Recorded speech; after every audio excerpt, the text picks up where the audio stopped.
mechanics, you train for conditioning, and you train for nutrition. Now, train your mind for emotions. All right, welcome. We're at CrossFit of Alexandria. eWod, that's what we're talking about today. Emotions, emotional workout of the day, that's it. Maybe a new concept to you, this whole thing about emotions, but that's what's bringing us to you today is that we've got new technology on the brain. Emotions, the number one performance issue with athletics is anxiety. Performance anxiety. Anxiety is an emotion. Basically, the idea there is you're wigging yourself out in the chatter, you're wigging yourself out in an emotional state, and when it comes time to do the task, we choke. So we're working towards the opposite now. We actually have the anatomy of the clutch. And that's when you harness everything, and we're seeing that it's about emotions. So what I'm going to do with you today is, in a very short period of time, I'm going to talk a little bit about the new sciences, emotional intelligence and neuroscience, but I'm also going to break down for you 3 skill sets, which is really your development path on learning these emotional skills. So what we're talking about here is, quickly, is emotional intelligence. Now you get the idea, right? Intelligence, smart. How smart am I about my emotions? That's what we're seeing. In the science, we're going to understand now that it's a learned behavior. So we got to learn these. These are skills we learn. A couple of things that are happening here. Now, I want you to understand that this is not new, okay? Even though we're talking about today, we can go all the way back to 1990. Where were you in 1990? That's when the first book came out from Dr. Goleman. Okay, now I'm only referencing this because I want you to understand that even though we're here today, you've got 20 years. The key, the most important part is that we're just now finding emotional intelligence showing up in sports, athletic competition, under pressure, in the moment. How smart are you about your emotions? When you're in the lift, when you're exerted and your body is tired, still, same gig. How smart are you about your emotions? So I want you to understand that 1990, again, it's been around for a while, but the second science, and you need to go Google these, is neuroscience. That's the medical technology. And that's only within the last couple of years.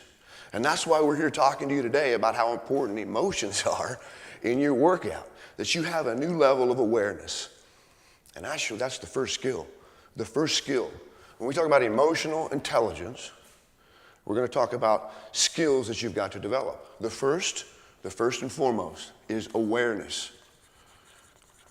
Now your first answer is or your question is going to be, okay, well, aware of what? Thoughts and emotions. Now, this is milk and cookie stuff, okay? We're going to get into the steak and potatoes, the more complicated things later, but you've got to understand this baby step.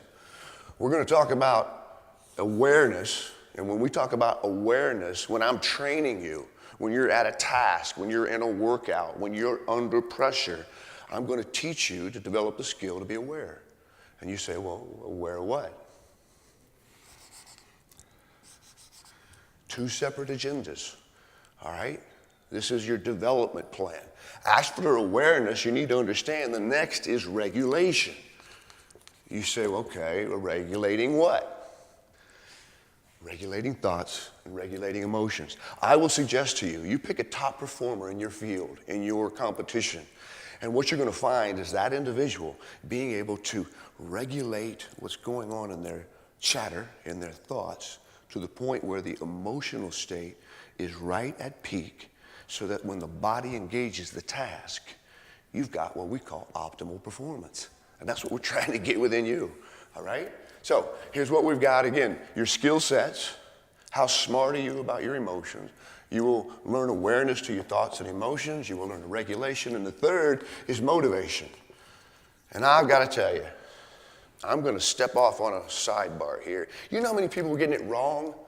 This thing called motivation. Yeah, I need the coach yelling at me. The cheerleaders are fine. And all this external stuff. I go to coaches and they're like, yeah, we do that.